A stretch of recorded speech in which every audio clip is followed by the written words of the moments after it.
recording that shit. Oh, damn it. I'm recording this too. And there's the dog. There's the dog. So this is the Dave C Mini Long Range 5-inch. Basically the Recon 5, but I bought the frame and everything before he came out with the Recon. I also got to pick my own motors because I wanted a little lower KV, 1600 KV, and the motors are slightly a gram or half a gram lighter each. I originally wanted iFlight with the iFlight 7, F7 20x20, but it didn't work. For some reason DJI plug just wouldn't work. I went through two of them, so now I switched to the Z's F7 version 2 20x20. It's still the iFlight-esque. Got a DJI Vista. So I have a lighter battery strap that I also use, but with this battery strap it's at 224. Without any battery strap, before it was weighing 218 with the other flight controller. I don't know if this flight controller is heavier. I don't know. But I have the M8Q5883 GPS with compass, Crossfire diversity receiver with an antenna in the front. I have it bent down so the antenna sits lower than the frame by a little bit. See, I bent it down. The rear, obviously it hangs down. After doing some testing, flying around for 30 minutes, the front and rear antenna on Crossfire's telemetry logs, blah blah blah, they read the exact same dB, antenna 1 and antenna 2. I don't know which is front, which is rear, but at least on all the flights going around, I mean, no further than, I didn't go further than like 500 meters or 700 meters, but they read exactly the same. Even going behind trees, getting dB up to negative 99 on low milliwatts, they read the same no matter what. So I might have just added weight for no reason. The antenna weighs a little over 2 grams. The diversity receiver I think is like a half a gram to a gram heavier, so I think I added weight for no reason. I apparently could have just stuck with the front antenna, which I like front better because when you're going away you can see the antenna clear as day. When you're coming back you can see the antenna clear as day, whereas the rear you see it going away, but I feel like when you go back the battery, you know, it's to the side, but let's do it this way. Oh man, I feel like when you're going back it gets hidden a little. You know, you have a battery, you have a GoPro sitting up here and it's getting blocked. I feel like the front's the better way. It's not blocked no matter what.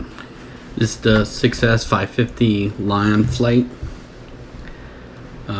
Doing a lot of full throttles and going up and flips, just testing the tune, where I find out that at full throttle it wobbles and pulls up and left, so I gotta adjust TPA and adjust the tune more. I only made one quick adjustment before flying.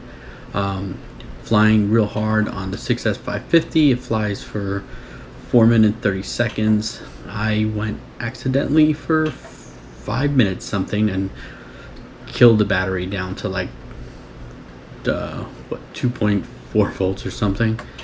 Oops. But I mean, outside of when I hit over 80% throttle, outside of that it flies good. All right, here's the 4S 3000 Lion. Flies pretty good, hovers at 40% throttle off the start. Then at the end of the battery it hovers at 56% throttle, so it's still better than the Explorer on this, and it flies longer. If you land at 2.7, it flies for 32 minutes compared to the Explorer's 29 minutes 54 seconds. If you take it all the way down 2.5 volts a cell, it went for 33 minutes, which is a good flight time. Average I think about 20 miles an hour to 15, low altitude. if I was going faster or higher up, it'd been a little shorter flight time. Here's the 6S Lion, what I made it for. I really was hoping it would do a little longer flight time and beat the 4S Lion, but I think because I was averaging a much higher speed, 30 miles an hour, sometimes 40, and I was flying a much higher altitude, going up and down 400, 500 feet, back down. This isn't the whole flight. I did cut out the middle parts, even though I fast forward some of it to see it, just so you could see, everything. I fast forwarded because, I can't sit here for 2 hours. But you see this average higher. I was having some problem with DJI's cutting out. I'm getting new antennas. Also, the Crossfire 25 milliwatts.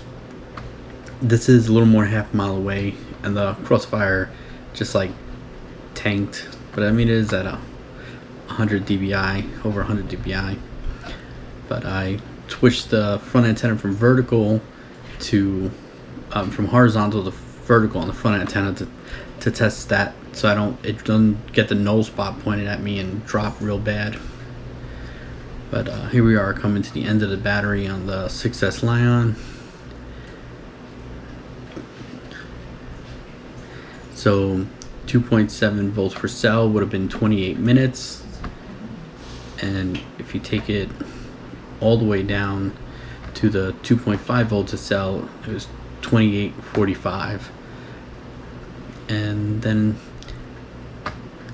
it tanks pretty quick once you pass the 2.5. This is just a little Hawk sighting I did. This is the first test I did when I still had the iFlight flight controller in there, I believe.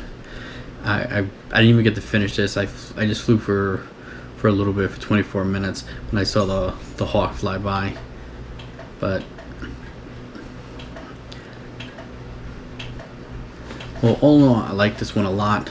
I think I did a little overkill. I could have gone lighter if I did analog, other stuff. I think I went a little overkill with the diversity. I could have saved weight there. One of my motors messed up, so I have to order a new motor. They're out of stock for 2 months. Umagod motors. But all in all, this is my favorite drone now. And that'll be all. Thank you for watching. Blah blah blah. Yakety smack.